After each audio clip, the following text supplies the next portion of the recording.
Hey, I went to the Quail. That's me. That's me at the Quail.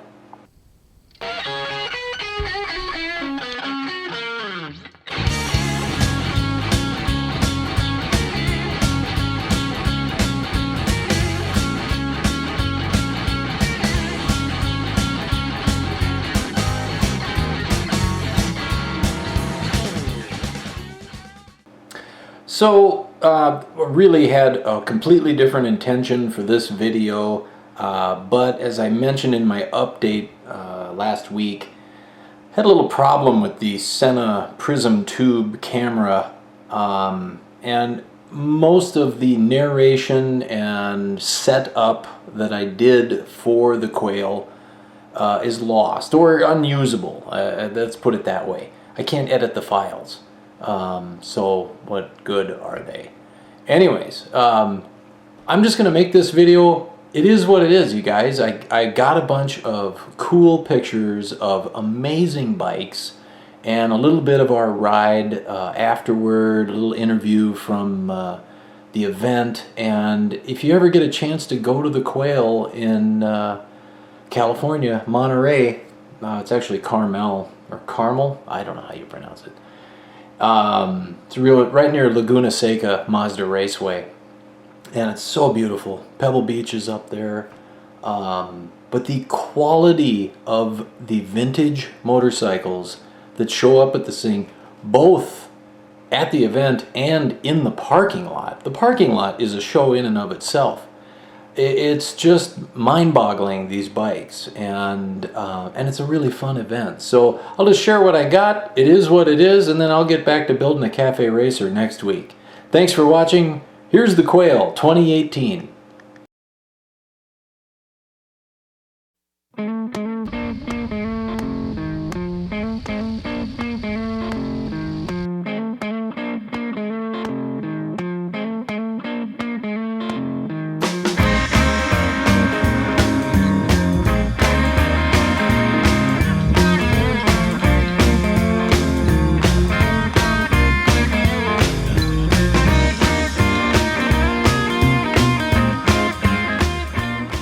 All right, we're coming to you from the Quail 2018 up at Quail Lodge and Golf Club and the Monterey Peninsula in California. I'm here with my dear friend, Rodney Allison from North Carolina. We grew up in Fargo, North Dakota together, and we loved old motorcycles and wrenching on them and learning how to fix them.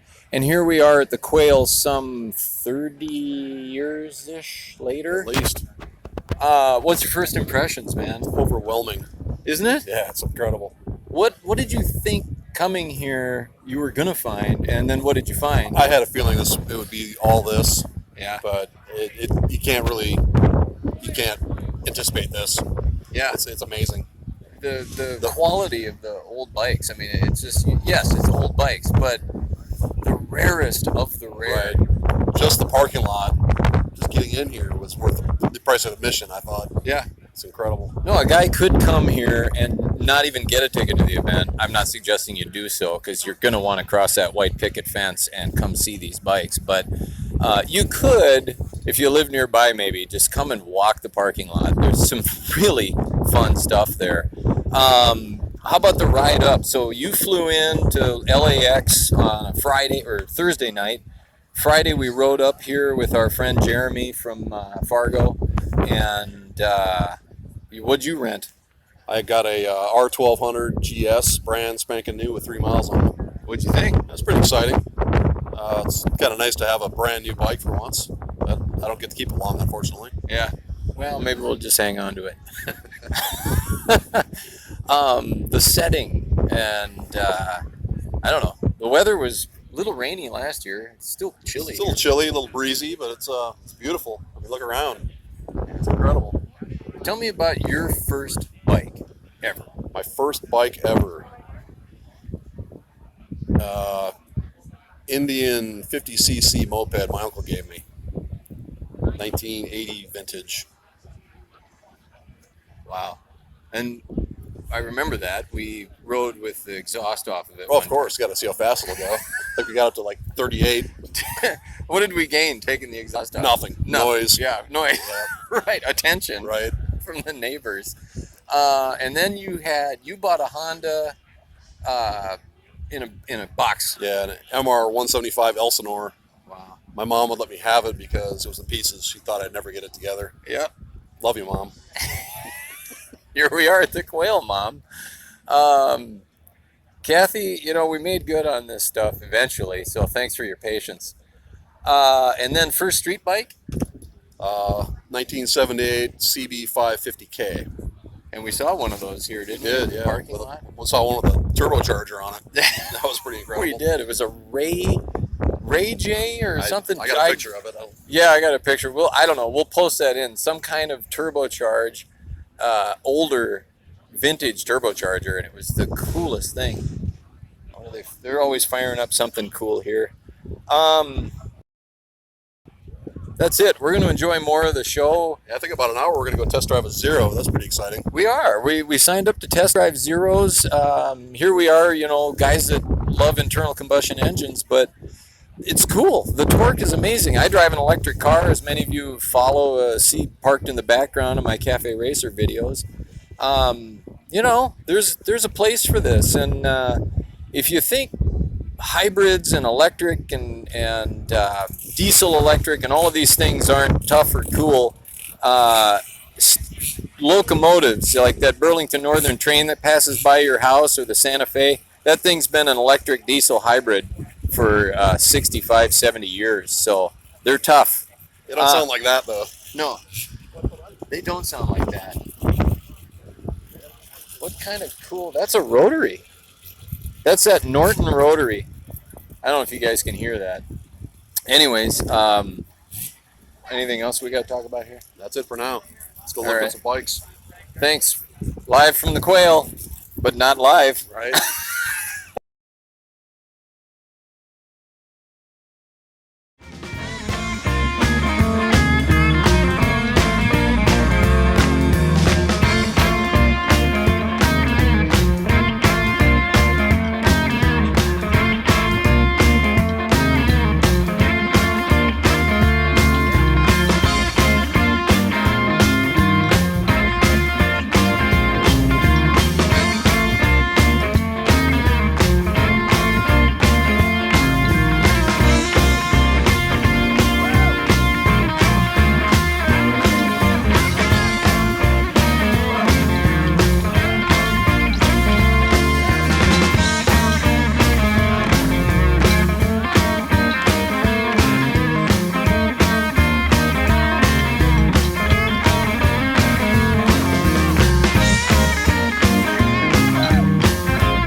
About to do something different. Going to ride an electric motorcycle, test ride a Zero SR.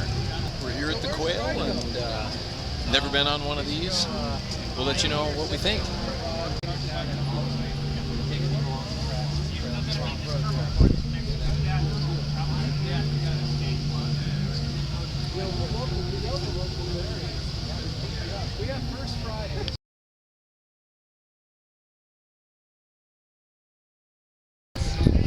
Okay, so that was really fun.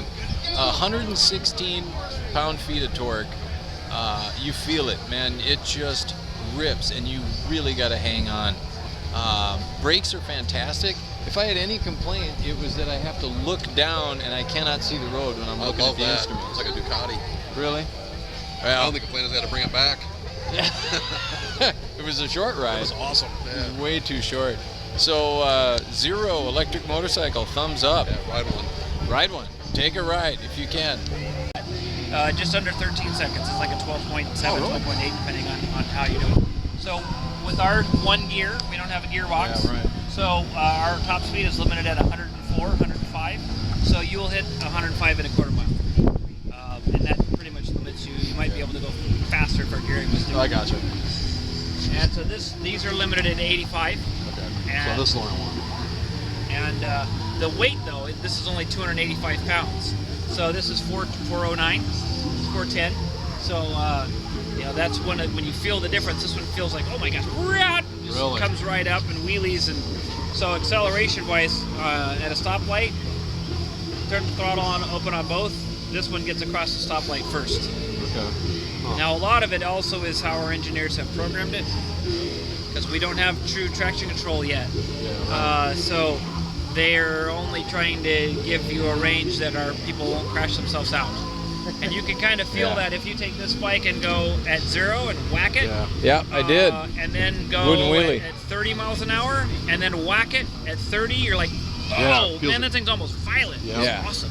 Yeah. You know, and so you can tell the engineers at lower speeds have, Yeah, tweaked it a little because bit. we don't want people falling down all the time and they get, you know, it's wet pavement or Sure. there's gravel Yeah. or something like that. So I think that once traction control comes along, then we'll really do some drag Full racing stops of out. gas versus electric, Yeah. and we're going to find things like the Teslas that just So rip. not because- given a speed limitation on this thing, what do you think quarter mile times would be on it? We'd probably be right around 12, Yeah. 12 flat, And I'm sorry, you said torque was 116? 116 foot-pounds. Yeah. of torque, It's amazing. It was great.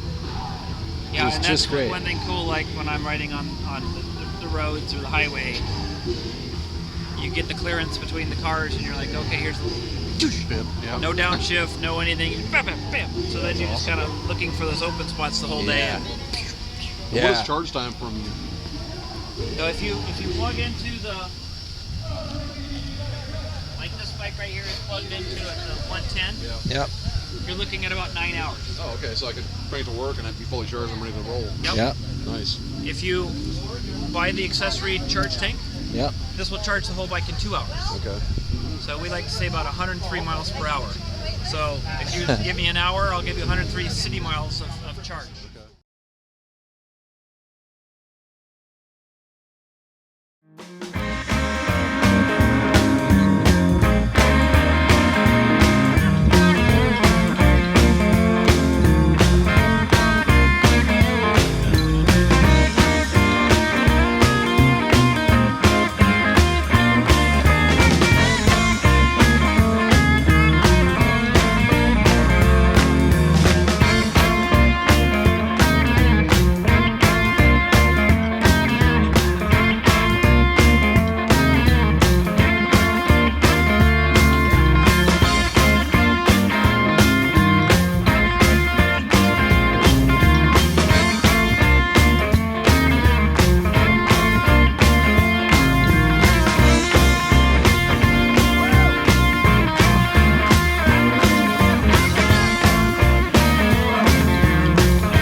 I've gone on record before saying I love these Honda line fairings, but I really do. There's something about the shape of this thing that is just gets me.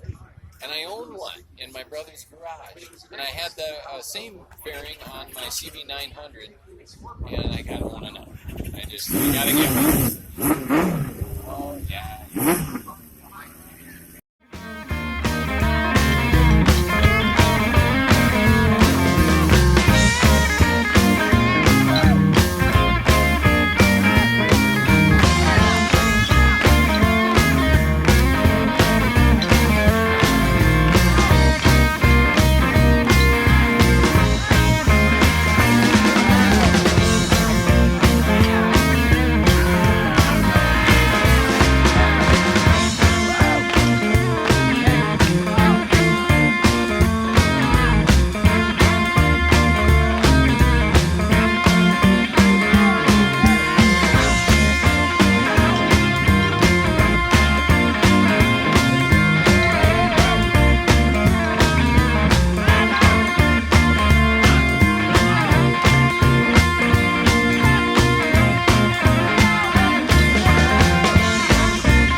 What you can't see is the push rods dancing behind that fairing.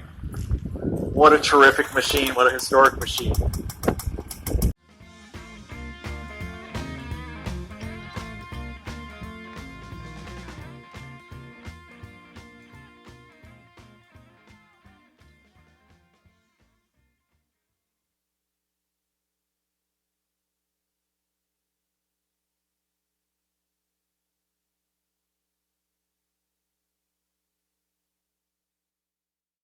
Okay, just grabbing lunch. Quail food, very good. Thinking a lot about that Zero ride we just took and talking about the future of motorcycling. We're here at an event with the lawn covered with the entire history of motorcycles. And, you know, about 99.9% of everything out there has got an internal combustion engine in it, in one way, shape, or form. And they sound cool, they make a lot of noise, they smell a certain way. I don't know, just conflicted as I'm having lunch. Like, where's this going? Because obviously that electric thing is going to be here to stay, and there's a lot of good reasons for it. And go for a ride.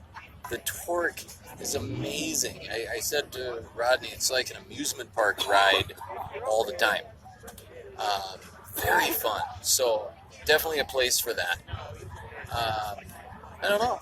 I mean, we got to clean up the air. We got to clean up the planet. But this history is, God, I'm looking at the bat cycle right now. I think I saw that at the Peterson. Anyways, getting aside. Yeah, electric motorcycles or IC engines. I don't know.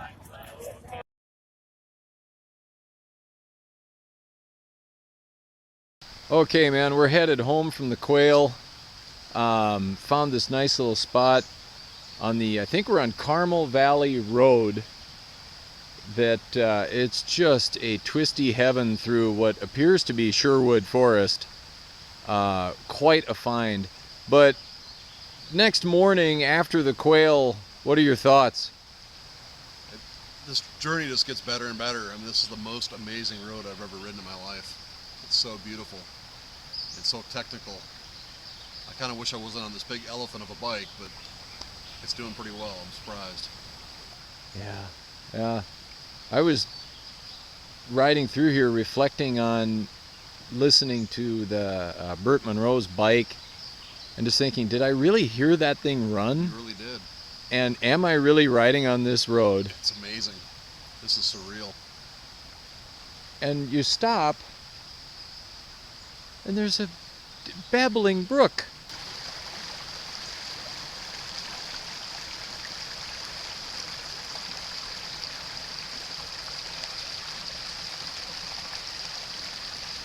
Yeah, birds, and squirrels. I mean, Disney couldn't build this. It smells amazing. Yeah, the smells are great. If I had a tent, I would live here. The temperature changes. Oh, it's amazing. It's perfect. It's what, 58 degrees? It's awesome. All right. Well, back to it, huh?